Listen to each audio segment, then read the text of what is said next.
প্রিয় শিক্ষার্থী ভাইরা, আজ আমরা শিখব শতকরা। শতকরার শর্টকাট মেথড। অনেক পরীক্ষা দেখা যায় যে দেখা যাচ্ছে এইভাবে লেখা থাকে 6 এর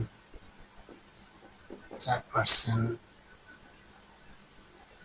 কত, এভাবে আসে পরীক্ষায়, বিভিন্ন জব পরীক্ষায়। এগুলো খুবই ইম্পর্টেন্ট। এখন আমরা কি করব?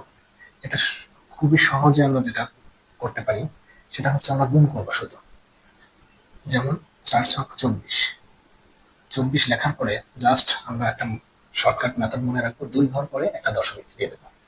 4×6 = 24, এই দশমিক দিয়ে দিলাম, দশমিকের পরে একটা শূন্য হয়, এটাই আনসার। তাহলে 6 টাকার 4% যদি আমরা হিসাব করি, তাহলে 6 টাকার 4% হলো 24%। 6-এর 4% হচ্ছে 24। এইভাবে আমরা করতে পারি।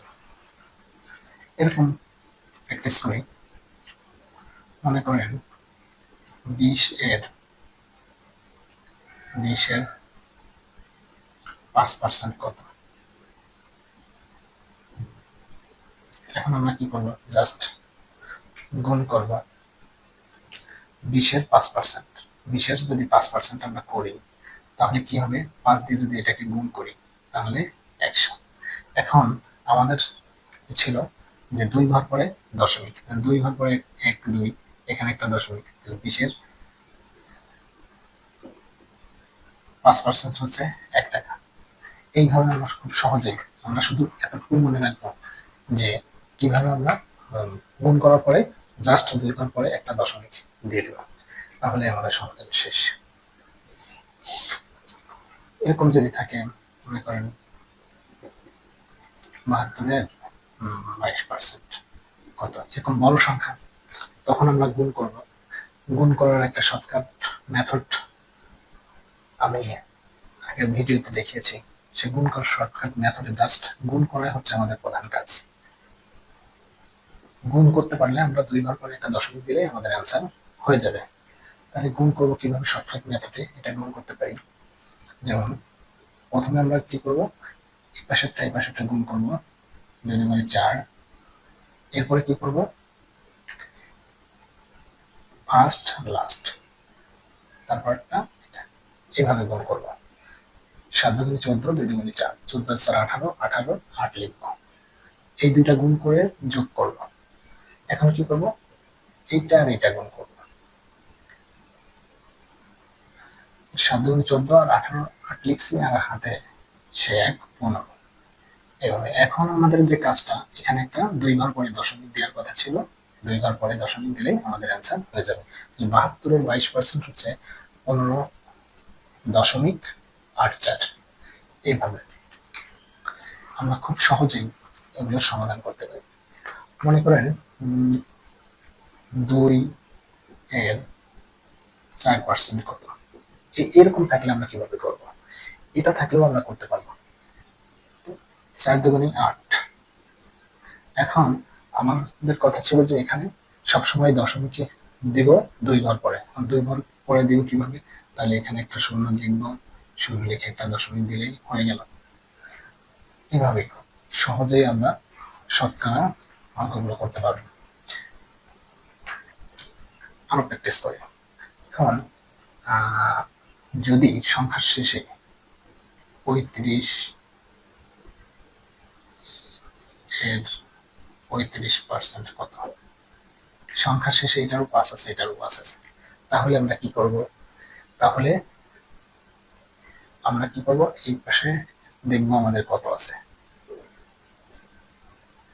এই পাশেও 5, এই পাশেও 5। সংখ্যার শেষে অবশ্যই 5 থাকতে হবে। 5 থাকলে আমরা এটা করতে পারবো। জাস্ট এর পরে কত? 4, তাহলে 3 4 12, এখানে আমরা 12 লিখবো, আর 25 হয়ে গেল আমাদের গুণ। এখন 2 ঘর পরে দশমিক। এইভাবে যদি থাকে তাহলে আমরা খুব সহজেই করতে পারবো। এর পাশেও 5 আছে, এর পাশেও 5 আছে, তাহলে আমরা প্রথমে গুণ করব। গুণ করার যে শর্টকাট মেথড, দুই পাশেই যদি 5 থাকে সংখ্যার শেষে, তাহলে আমরা এভাবে শর্টকাট মেথডে গুণ করব। তাহলে এর পরের সংখ্যা 5, 4 5 20, এখানে 20 লিখলাম, আর এই পাশে 5 থাকলে অবশ্যই কি হবে, 25 হবে। গুণ হয়ে গেল। এখন গুণ করার পরে আমরা যে কাজটা করব, 2 ঘর পরে একটা দশমিক, এভাবে আমাদের সূত্র। যদি সংখ্যা শেষে 5 থাকে তাহলে আমরা এইভাবে করতে পারবো।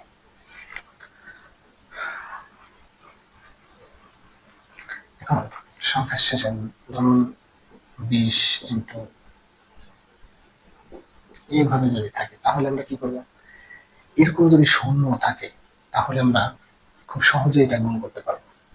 এখন আমাদের শূন্য, যতগুলো শূন্য আছে, শূন্য দিক আমাদের দেখার কোনো দরকার নেই। আমাদের যে সংখ্যাটা, সেই সংখ্যাটা দেখব, শূন্য বাদে যে সংখ্যাটা থাকবে সেটার গুণ করবো আমরা। 6 দুগুণে 12।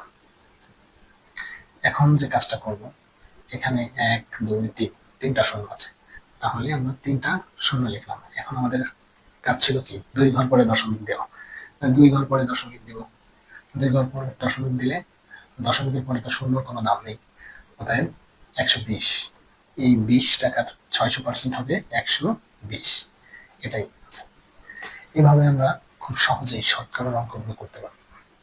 আচ্ছা, আমরা খুব সাধারণভাবে যে মনে রাখবো যে গুণ করার পরে লাস্ট থেকে 2টা ডিজিট পরে আমাদের দশমিক দিলে অ্যান্সার হয়ে যাবে।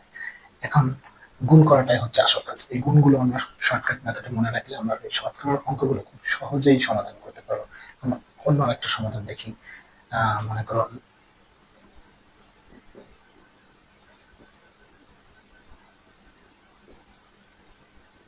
কত, 98 এর 92% কত, তাহলে এটাও আমরা শর্টকাট মেথড আগের ভিডিওতে দেখছি।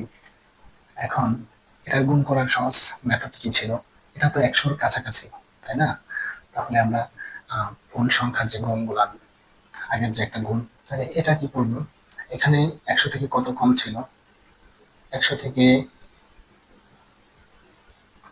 8 কম, এখানে 2 কম, দুইটা মিলে 10 কম,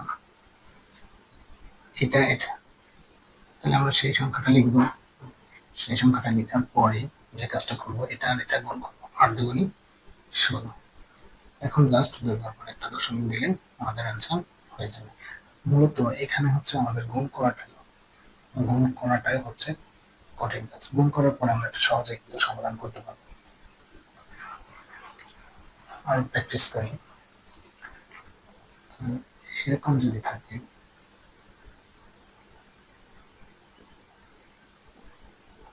বড় সংখ্যা, তাহলে বুঝতে সুবিধা হবে। এখানে 3, এখানে 7, এখানে 3 হচ্ছে কম, এখানে হচ্ছে বেশি, প্লাস মাইনাস করে আমাদের 4 বেশি, তাহলে এখানে 104 লিখলাম। এখন যে কাজটা করব, এই পাশে জাস্ট 2টা শূন্য লিখব। এখন এটা গুণ করব, 321 মাইনাস করব, এখন বিয়োগ করব। বিয়োগ করলে যেটা হবে,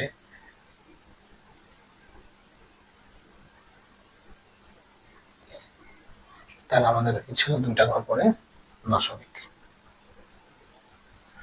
তাহলে 97 এর 107% হচ্ছে 103.79 টাকা। এভাবে যে কোনো সংখ্যার শতকরা আমরা খুব সহজে বের করতে পারবো। শুধুমাত্র আমাদের যে কাজটা করতে হবে সেটা হচ্ছে গুণ করা। এই গুণ করার শর্টকাট মেথডগুলো পারলে আর 2 ঘর পরে দশমিক দিয়ে দেবো, তাহলে আমাদের সমাধান হয়ে যাবে। ধন্যবাদ।